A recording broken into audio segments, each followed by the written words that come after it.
പിശാചിനെ ദൂരെ നിർത്തുവാൻ നമുക്കാവശ്യമായ വേറൊരു കാര്യമാണ് എഫെസോസ്യർക്കെഴുതിയ ലേഖനം അധ്യായം 6:15 പറയുന്നത്, സമാധാനത്തിൻ്റെ സുവിശേഷമായ പാദരക്ഷകൾ ധരിക്കുക എന്നുള്ളത്.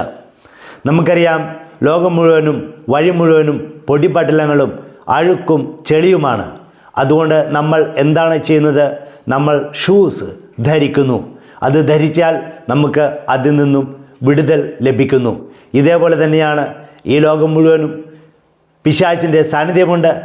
അവനിൽ നിന്നും നമുക്ക് മോചനം ലഭിക്കണമെങ്കിൽ സമാധാനത്തിൻ്റെ സുവിശേഷമായ പാദരക്ഷകൾ ധരിക്കേണ്ടത് ആവശ്യമാണ്. അങ്ങനെ ധരിക്കുമ്പോൾ നമുക്ക് അവനിൽ നിന്നും നമുക്ക് വിടുതൽ ലഭിക്കും. അവന് നമ്മളിലേക്ക് പ്രവേശിക്കുവാൻ ഒരിക്കലും സാധിക്കുകയില്ല. ആയതിനാൽ ഓർക്കുക, സുവിശേഷത്തിൻ്റെ മൂല്യങ്ങൾ അനുസരിച്ച് ജീവിക്കുക.